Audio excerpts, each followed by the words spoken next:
efficient, executing, shooting for those big goals is predicated on your actions. Do you take an extra long lunch from jury duty to say, you know what, cool, I'm gonna chill and watch YouTube videos? Or do you hustle your face off and try to cram as much in? So many of you that actually want this, have the skills to do this, right? And sometimes once in a while, just need to see a different version of it to understand, right? To me, this is an video, right? Did you mail it in? Did you mail in that 15 minute call got canceled? You had a packed day, 15-hour day. It got canceled. What are you doing in that 15 minutes? And by the way, sometimes those 15 minutes are absolutely worth calling your mom, calling your daughter, FaceTime with your kids, but it's just making every minute count. Every minute has to count. Every minute has to count if you want so much, because you just don't have as many of them as you think. You just don't. If you're going to get in the zone, if you're going to do fourth quarter living, you got to be comfortable with hitting the wall. If I got any runners out there, any fighters out there, any athletes out there, anybody that's ever stretched the limits, you know that in order to get to the zone, you got to hit that wall first. You got to hit that brick wall first. What does that mean? You got to get to a place in your life where all your strength is gone and you're no longer operating on strength, but now you begin to operate on will. Listen to me, you get to a place where it's not this no more. It's not your strength. It's not your natural strength. You are for will. And many of you, I declare right now, many of you have never gotten a will. You've never operated on will. And so you got to hit the wall. And what I mean by hitting the wall is if I run for 30 minutes, right? If I run for 30 minutes, I got to say to myself, every time you run, Eric, you got to get to 35 now. You got to go 5 more. Once I get to 30, my body say, yo, ET, let's stop. Because the last 5 days we did 30. We did 30, Eric. It's time to stop. We did 30 minutes, and what I got to do is I got to push it to the limits. I got to push it to the limit. I got to be willing to hit the wall. I got to be willing to get past crying. I got to be willing to get past hunger. I got to get past self-defeat, saying you can't do it. I got to be willing to get past a low self-esteem and say I deserve it. If anybody else deserves it, I deserve it. It's mine. Listen to me. You got to be willing to hit that wall. And for most of you, when you get to that wall, you give up, you quit. You got to get to the place where you can hit the wall. There is a system. There is an orbit that you've been functioning in, and that most of the people around you contribute to. There's a social construct that contributes to you coming back down again. That defines you. And people are comfortable with you. They don't mind you leaping up every now and then, as long as you come back down with us. In fact, people only hate on you when you try to get away. As long as you come back down and fit back in the system, people don't have no trouble with you. But the moment you pack up your bags and say, see you, wouldn't want to be here, I'm out of here, people have a problem with that because you're leaving the orbit. And you're going to have to break the gravitational pull. You're going to spread your wings and you're going to sail into your destiny. There's a reason you survived. There's a reason you endured. There's a reason that you cried but didn't faint. That you crawled but you didn't collapse. That you fell down but you weren't shattered. You're a new person, but before you walk out of that door, you gotta have a new mind. You cannot believe the old labels. I want you to stop speaking negativity over yourself. You are an answer. Walk like it, talk like it, plan like it. The world will change their opinion about you the day after you do.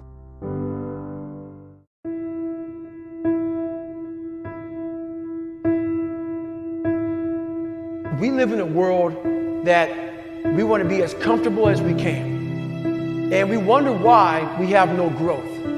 We wonder why when the smallest thing in our life gets difficult, we wonder why we cower and we run away.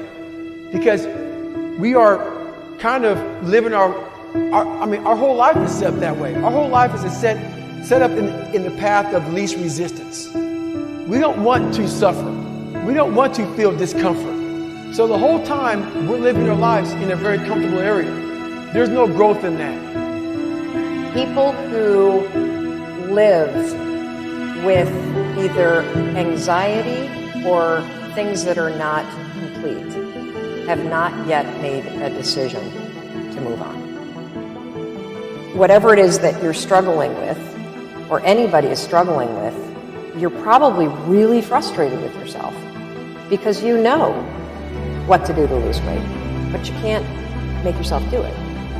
You know what you need to do in order to grow your business, but you can't make yourself do it. And so I was stuck in that extraordinarily, I think, human experience where I knew I should get up on time. I knew I should look for a job. I knew I should be supportive of Chris. I knew I shouldn't drink at night. I knew that I shouldn't isolate myself. I knew I should go see a therapist. I wasn't doing any. We knew we had to make it happen. Not getting it done was not an option. We had to make it happen. And it was hard, and we didn't know what to do every day. But when a door would close, we'd find a window.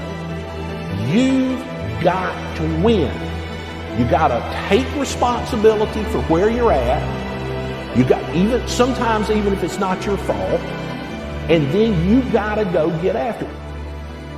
If you are somebody that is sitting around waiting for some external force to come and do the work for you, that is such a losing bet, it's unbelievable. Maybe you'll get lucky, maybe somebody will come, but more than likely, no one is coming. The only kind of force that will truly create change in your life is you. The internal kind of force. I hate to say it, but for those of you that feel really, really stuck, and you keep thinking that somebody's got to pick me, or somebody's going to discover me, or somebody's got to give me permission to write this book. It's ridiculous. This is external versus internal force. And what you have to figure out if you're stuck is, are you the kind of person that is guilty of needing, wanting, and waiting for external forces, people, an event, some outside force to kick you in the ass so that you'll finally do the stuff that you've been dreaming about doing? I want to tell you something. No one's coming. No one. Was very uncomfortable was being on a diet. Was very uncomfortable was trying to face things that I didn't want to face. And I also realized when I was really big, I had no growth. Why? Because I was living comfortable. So I realized for me to find growth, I had to face all these different things that made me very, very uncomfortable. One thing I faced was running. I absolutely hated running. But I knew for me to grow, I had to do this thing every single day. I wanted to start callousing my mind. I wanted to start becoming a better person. And how you become a better person, how you gain mental toughness, how you become the person you want to be, is constantly facing the things that you don't want to face. Every one of us has an internal fuel tank that is either empty or full. And if you're empty, you feel depleted. If you're full, you feel energized. If you're lying in bed and the snooze alarm goes, or the alarm goes off, and you feel depleted, and you start reaching for the snooze button, that's a really big sign that you need to get out of bed. You know, every day on the right side of the grass is a good day. And the older you get in life, the more you learn to appreciate just every day you feel good. Every day that you get up and your feet hit the floor and you're still moving forward. Enjoy every day. Cherish every moment. Tell people you love them. Enjoy your life.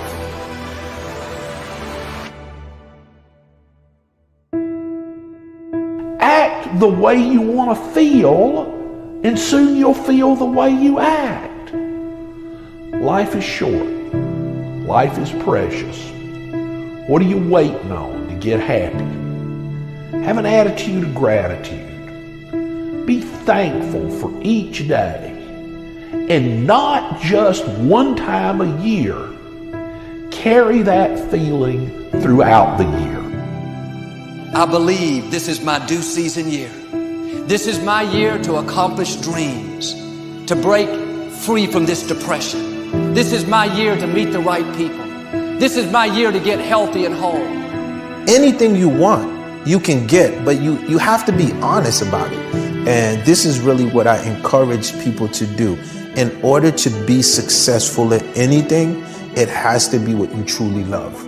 Because if you don't love it and you ain't willing to die for it, don't do it, right? Sometimes you have to do these transitional jobs to get to where you have to go to, but it's okay. If you gotta sell bed sheets, sell these bed sheets. Do what you have to do. Do it with pride. But at the same time, do not let any job that you do kill your dream. Because the only thing that can make you feel alive is your dream. Very important.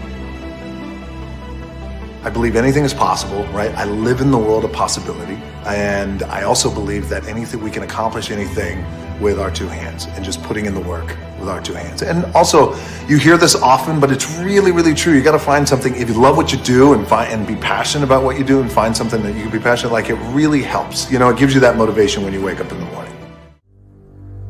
I've enjoyed convincing you that you're nothing, you're never gonna be nothing, you came from nothing, and you'll never get out. You'll never be loved, you'll never be happy, you'll never be blessed, you'll never be free, you'll never get yourself together, you will never be nothing. I've enjoyed attacking him. As long as you stay over there and this stays over here, everything will be all right. But the moment you try to break away from where you came from and take over new territory, that's when all hell breaks loose in your life. What you fighting didn't start with you. Go back in your family. That devil's been in that territory for a long time. He doesn't want to leave the region. That devil isn't interested in you. He's interested in your territory. He's interested in your region. He's after your turf. He's after your stuff. There's something that you have that he wants, and he doesn't care about you. He says, I can use her. I can use a pig. I can use a goat. I can use a dog. I can use her sister. I can use his brother. I can use somebody close to them. It sounds like somebody else in here has some lying voices whispering in your ear, telling you what you can't do and what you can't be and what you can't have. And if you don't do it with me, it can't be done. The devil is a lie. You need to abort every voice that says you can't do it, you can't have it, you can't be it, you'll never get up, you'll never survive. The devil is a lie. Abort that thing. Push it out. Oh, it ain't gonna be no Holyfield fight dancing around. Oh no, I'm gonna bite you, I'm gonna kick you in your eye. I'll fight like a wild animal. I didn't come this far to let you take my stuff. You have accepted some things as normal and adjusted your way of life to accommodate something that was never meant to be. If you don't possess what's yours, the enemy will possess your land. See, when you start running from one thing, you're gonna keep running from everything. That's why you need to stop running and face whatever you gotta face and deal with whatever you gotta deal with. Because if you run from Pharaoh, you're gonna run from the serpent, you're gonna run from love, you're gonna run from life, you're gonna run from responsibility, you're gonna run. When are you gonna stop running?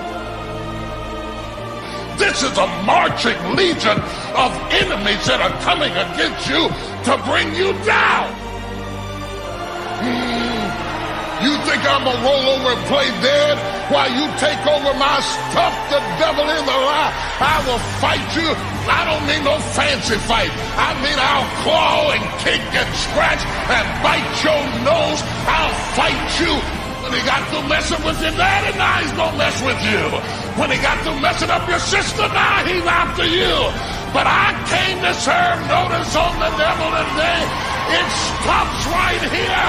I'm going to fight for the territory. Somebody who's in a fight, give God a praise right now. And as long as you were a spectator, the devil was all right with that. But the moment you start raising your head and worshiping God, all hell breaks loose. Do you hear what I'm saying? Do you hear what I'm saying to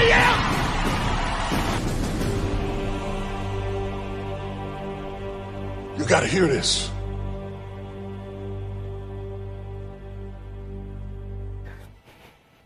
If I could get 4 of you to understand, it's just not gonna matter when people, I mean, I love when people, I don't even know what else to tell you. I'm gonna say it very clear. Stefan, get very focused here because I wanna really deliver this with all the drama that it deserves. And I like when people put me down. I get off on when people put me down. Nothing is more interesting to me than to prove all of you wrong. I love the people that think I'm a huckster or I've got some hidden agenda, or I'm not that good, or I won't be that great, or I think too big of myself, or my dad had a liquor store and that's the only reason I'm successful, or I got lucky, or show me, like please continue to judge me and underestimate me because it's the only driver I have and that's how I'm wired. I think one of my greatest inspirations or things that I would feed off of basically was just obviously people not believing in the cloud of doubt that kind of I felt hung over my head and wanted to just prove everybody wrong. You know what I mean? I wanted to make it and I was gonna make it regardless of what anybody said. I mean, there's so many people right now that are not doing what they love because they're worried about what other people think or what other people say, especially your inner family. We've talked about this at length. I'm very passionate about this. I'm so grateful that I don't give a crap what anybody thinks of me. When you're 15 now, when you're 51 or when you're 91, you're gonna be stunned how little you care, how little it mattered. And this includes your parents and your siblings and even your children. This is an intense thing. This is a very intense thing. And at the end of the day, it's not gonna matter. And you have to love yourself first and feel good and complete with yourself first. So as a 15-year-old, I would do what I did as a 15-year-old, which is start building those skills and not listen to your parents and not listen to your teachers and not listen to your friends. Respect it, but don't let anybody impose their way on you. It's you. You're with yourself, and you've got to make yourself happy first. I don't know if you'd agree with me on this, but in many ways, one of the key factors to legendary success isn't your natural ability. It's not whether you have the right product. It's not whether you're in the right field. It's not whether you've had a blessed background. It's not whether you have the right IQ. I want you to really think about and deconstruct and play with, maybe later tonight in your journal. I want you to deconstruct this idea of confidence. And it seems like a very simple word, but just think about it in your own life. When you have confidence, or we could even call it fire, when you have that fire within you, that confidence, that interior bravery, you almost have this power to do whatever it takes to get your brave vision done. You see, in this world, it's not about, in many ways, your strategy in your business or your ability in your life. It's about this thing called confidence. And we have all had these times in our lives when we are full of confidence. And what other people see as a problem, we simply do see as an opportunity. Other people see it as a stumbling block or a wall, and we see it as a stepping stone or this solution. And so confidence is something that you really want to wire in. Confidence is something you really want to develop. Confidence is a practice. Confidence is a muscle. And like any muscle, the more you focus on it and practice it and train it, the stronger your confidence is going to grow. And I just have to say it again. When you are at a place in your life when there is an ongoing, steady stream of confidence moving through your mindset, moving through your heart set, you do the heroic in your business and you achieve the remarkable in your life. People really are concerned about what people think about them. It holds them back. You never, ever, ever, ever have. It's not a part of who you are. Is that your DNA, or where did that come from? I don't know. I just never gave a f. drunk, you know? I mean, yeah, it's just, once you get success in something, I mean, even when look, I failed many times, and you learn from those failures that it doesn't hurt as bad as you thought. Yeah. You know, that you can bounce back. And then once you taste some success, you realize it doesn't matter how many times you failed. Yeah. Right? You only have to be right one time, then it's always an overnight success, or, you know, this came easy to them. You know, you just got to keep on grinding and keep on trying new things. And you know, once you start feeling the success, you realize, look, it doesn't matter what the other people think, other than my customers, other than my, you know, my partners, other than my employees. I care what they think. But, you know, from the outside looking in, I was always just so focused that I just never, I mean, I got distracted from time. I don't want to say never distracted, but, you know, I just didn't want anybody else. I didn't want to think that how people saw me was a reflection of the job I was doing. You know, if my customers were happy, if my stakeholders were happy, I was happy. Your brain is like a supercomputer, and your self-talk is a program it will run. So if you tell yourself you're not good at remembering names, you will not remember the name of the next person you meet, because you program your supercomputer not to. And I always tell people that your self-talk is important, and it is the program that we will run. And I always tell people to keep it positive, keep it empowering, because your mind is always eavesdropping on your self-talk, right? And you have to be careful what you say to yourself, because it's this unconscious command. So I would be very careful, like when I get nervous, or I feel like I think some of the most successful people live at the edge of their limits, you know, and they play there also as well. And so whenever I feel in my nervous system, I feel like I can't do it, then I feel like I really must do it, because I feel like how we do anything is how we do everything. Knowledge is power, then learning is your superpower.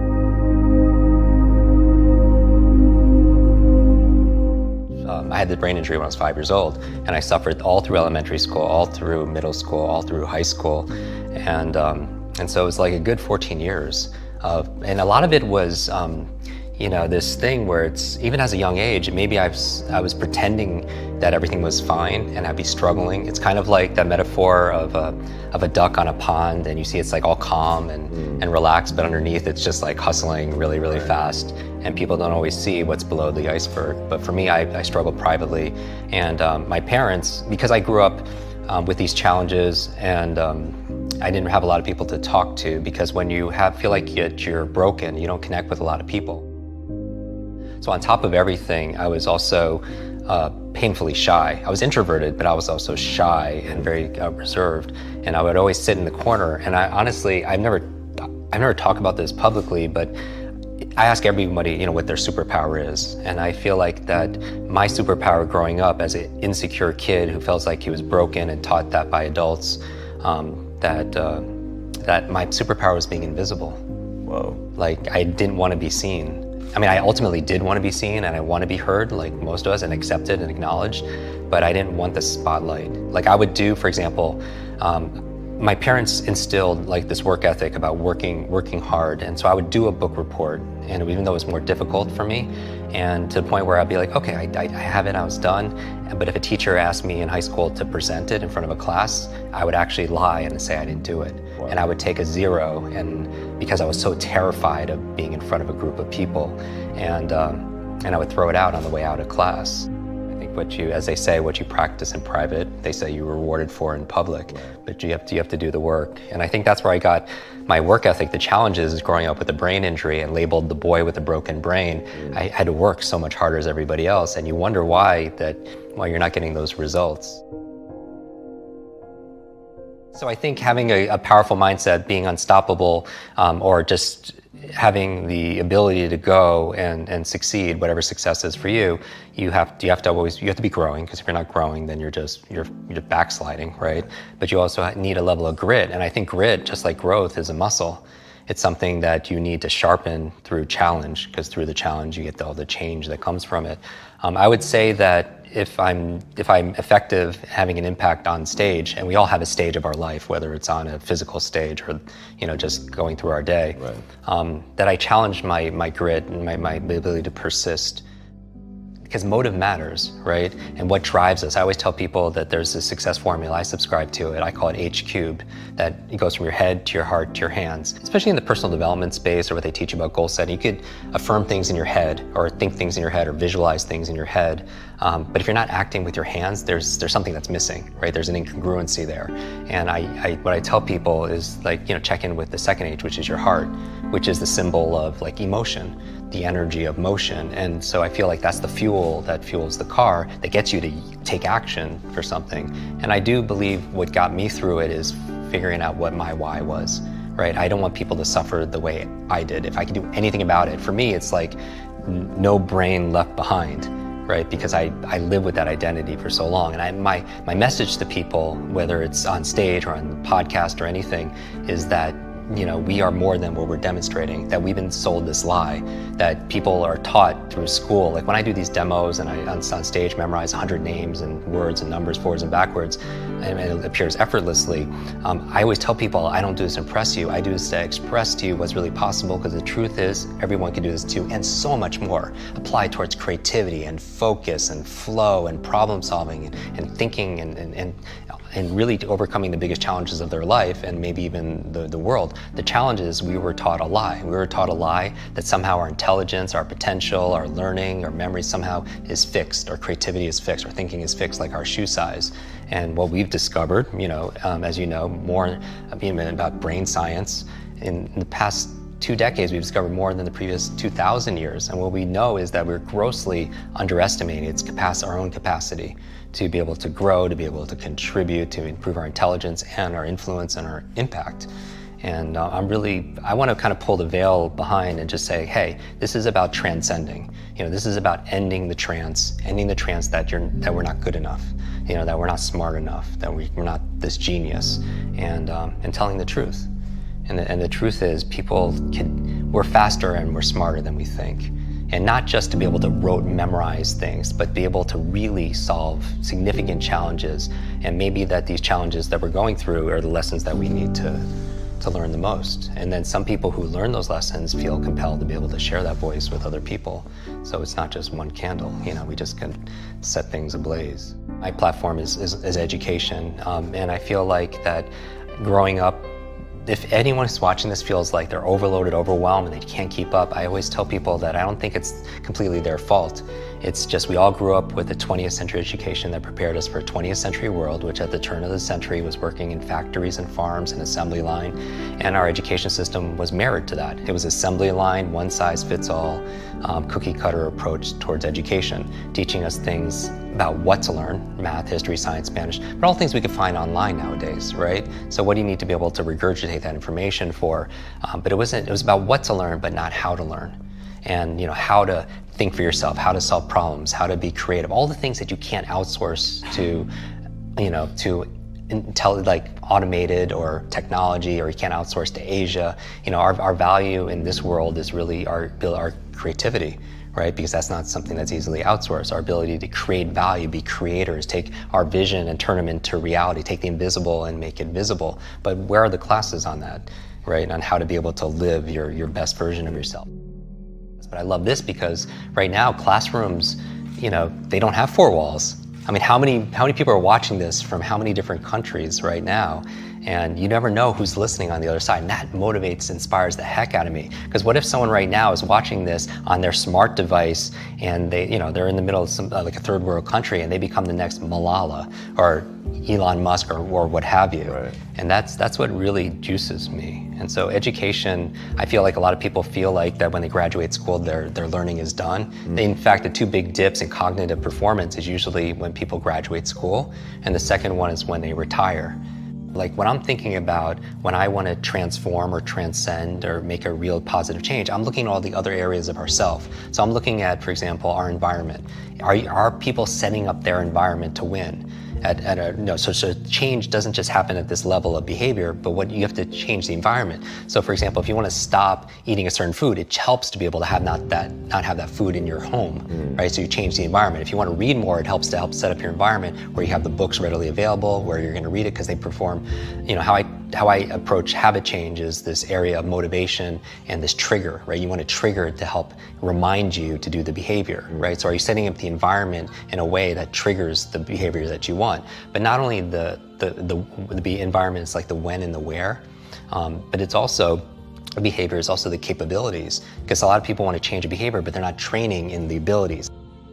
It's exercise when we talk about self-awareness being a superpower, really knowing who we think we are. Because if we don't believe that we're a public speaker or we're a great parent or we're a great learner or genius, then we'll never be able to reach our full potential, because that will always be the ceiling that we bump up against. There's certain times of the day it's better to work out. There's better times of the day to be able to make love. There are better times of the day to be able to read, to check email, to ask for a raise. So I would think about, like, if geniuses find their element, their sweet spot, and they set up their routines and their rituals throughout the day to be able to align with their time when they're most productive, right? If they're not have a lot of energy in the morning, working out is probably not as good as doing it some other time. So the when and the where, and setting up your environment for success, because all your triggers are there that allow them. So I think geniuses set themselves up. So for example, they have their laptop, but they only use their laptop for work, and it's anchored, that's part of their environment, it's anchored to get them into flow states to be able to write or be productive. They don't use their laptop to binge on Netflix, right? They have an iPad that they use when they do that, because that's the state that they want to anchor for that, and they don't use that iPad to do work.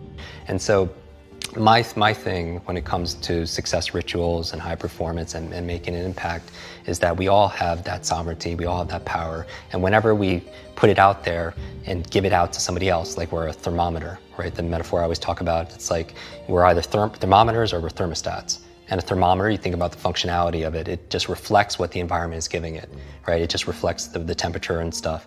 But a thermostat is different. It sets a standard, it sets a goal, it sets a vision, and the environment changes along with it. And I feel like our happiness, our joy, our level of fulfillment, our success is all dependent on where we put the locus of control. And I feel like we have more power than we realize in these cases. And it's hard because we have to fight media, we have to fight marketing that's always telling us about all the things that are going on in the world. But we live in an abundant universe, right? I mean, we talk about the matrix, which pill people are gonna take. And that determines everything. And every single morning, you determine what color pill you're gonna take. I watch and I listen to your show and maybe a handful of things I read each day, because I need to keep it positive. I want hope and I'm looking for help. I'm looking for inspiration and also instruction.